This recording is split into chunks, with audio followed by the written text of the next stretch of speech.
G'day everyone and welcome to the Round 18 AFL Fantasy wrap-up video, and hopefully your team went better than mine did this week, as I scored a very disappointing 2140 this week, and as a result I dropped about 600 spots in the rankings to 1.3k, which was not ideal, and it was just some poor trading, poor scores, poor captain, and not owning Rory Laird really hurt my team this week.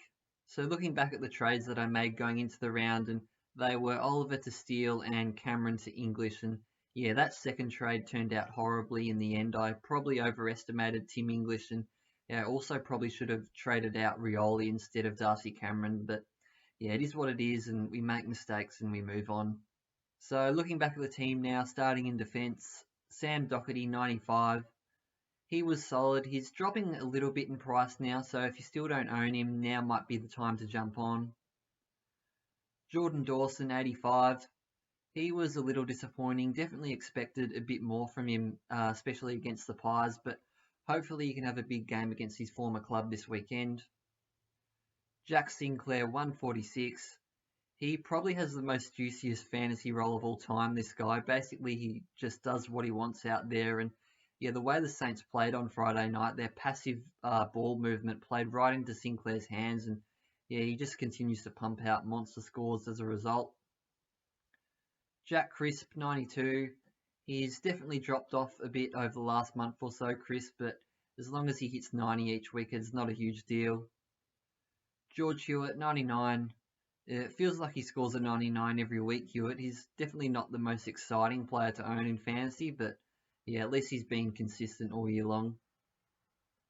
James Sicily, 72. I think that may have been his lowest score of the season, Sicily, and he's been a good pick all year, but he could now be a luxury trade if you have nothing else to fix up.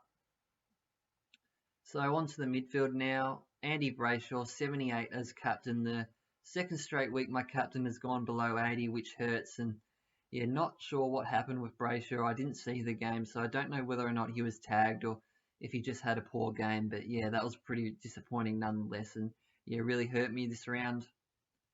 Tuke Miller, 106. He was solid enough, so no problems there. Jack Macrae, 108. That will definitely be the last time I vice captain or captain Macrae this season. As I just continue to put my faith in him, but he just continues to be very underwhelming in return. And maybe I'm being a touch harsh on him there, but he definitely has been very frustrating to own this season. Lachie Neale, 91. Not a great week once again from Lachie Neale. Hopefully he finishes the season off strongly. Jack Steele, who I brought in this week, 117, which I was happy with. He didn't have a huge impact on that game for the Saints, but he still went 115 plus. So he definitely should be good for the rest of the season, Jack Steele.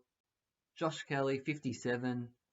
Wasn't watching this game, but apparently he's in concussion protocols now, which obviously means he will miss next week. So here's yet another forced trade for me this week. And Kelly is a never again for me now, I think. Every year he sucks you in, but it just never ends well. Zach Merritt, 131.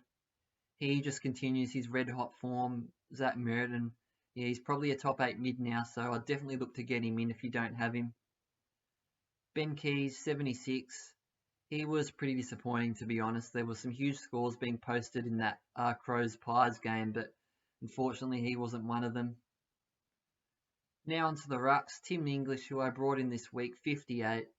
He was just flat out disappointing English. He did end up sharing the ruck duties with Sweet, but he just dropped so many marks and was horrible around the ground, and just a horror score from English, and hopefully he bounces back next week, but that score really set the tone for my disappointing round on Friday night. Riley O'Brien, 76. Not an amazing score, but the rucks just aren't firing at the moment, so it is what it is. On to the forwards now. Stephen Coniglio, 92. A solid score, but apparently he actually spent a lot of time forward in that game, which is, not ideal for him. Josh Dunkley, 87. He could be carrying some sort of niggling injury, I think, Dunkley. He hasn't been great recently, but as long as he is still playing, I wouldn't be trading him out or anything. Marcus Bontempelli, 140. It was the Bont at his very best on Friday night. 2 goals and 34 touches. Just the complete game, really. And he's just a must-have for anyone who still doesn't own him. Adam Treloar, 103. He played in defence once again in this game, which I don't mind as I do think it helps his scoring a bit. So yeah, he's going pretty well, Adam Treloar. Will Brodie, 91. He had a flying start to the game, but slowed down a bit. But 91 is still a decent enough score from him in the end. And Dan Rioli, 62. It was an emotional week for the Rioli family, so understandably he may not have been at his best on the weekend. And yeah, I probably should have traded him instead of Dusty Cameron in hindsight. But yeah, now with the Kelly forced trade, it looks like I'll probably have to keep him for yet another week. So now I'll talk a bit about what my trade plans are at this stage of the week heading into round 19. And yeah, obviously the starting point for my team this week will be what to do with Josh Kelly, who is in those concussion protocols and will obviously miss this week. So I don't think that's too bad of a thing for my team as, yeah, Kelly hasn't been a great pick overall. So it's definitely not a bad thing that I get to move him on this week. And yeah, the most straightforward move I could do is to look to downgrade one of my rookies to someone like Josh Carmichael, who I have missed out on so far. He was awesome on the weekend. And also Jai Kelly from the Eagles. He could be another option. So I'll probably look to make a rookie downgrade there and then look to trade out Josh Kelly to a midfielder such as Callum Mills. He would probably be the one that I'd pick. Still don't have the cash to afford Rory Laird. He would obviously be the ideal trade target for me. It definitely hurts watching him each week pump out these massive scores as being a non-owner. But yeah, I think he's probably too expensive now to bring in.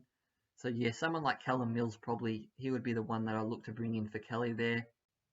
And someone else who I don't mind as a trade option this week is Bailey Smith, who he obviously returned on Friday night after that month or so off due to his suspensions and all that. And I was keen to see how he went first before picking him, but yeah, he definitely passed the eye test, that's for sure. He looked really good. He scored 109, I think, from memory, and yeah, just picked up where he left off. So I think he's a great option and probably a top 6 forward, and he could still be a point of difference as he's still not highly owned yet due to missing that month or so of footy. So priced at 850k, I think he's a great option this week. And here's someone that I also am considering this week, looking at maybe getting him and trading Dan Rioli to a kind of a cheaper sort of forward or midfielder, maybe bringing Smith and another sort of player in. So that's what I'm tossing up this week, whether to just go out and get Callum Mills or kind of look to do something with Rioli and Kelly and get Bailey Smith and yeah, someone else who offers a bit of value. Not too sure yet. So that's what I'm looking at for my trades this week. Some players that I would recommend bringing in this week. In defence, Sam Doherty and Jack Sinclair. If you still don't have either of those two guys, I think now is the right week to look to bring them in. In the midfield, obviously Rory Laird. Look, if you have the cash to do it, I'd definitely recommend doing it. But the value sort of options are like Jack Steele and Callum Mills are probably the main ones, and also Zach Merritt. If you still don't have him, he has a nice run home too, and is in fantastic form. And in the forwards, Bailey Smith, as I mentioned, and Marcus Bontempelli. He's a must-have, so he would be definitely the number one forward that I'd recommend this week. So yeah, that's all for today's video, guys. Thanks again for watching, and as always, it'd be much appreciated if you could like, comment, subscribe. Tell me what your trade plans are. I'm happy to give a second opinion on them as always. And yeah, thanks again for watching, guys, and good luck in round 19.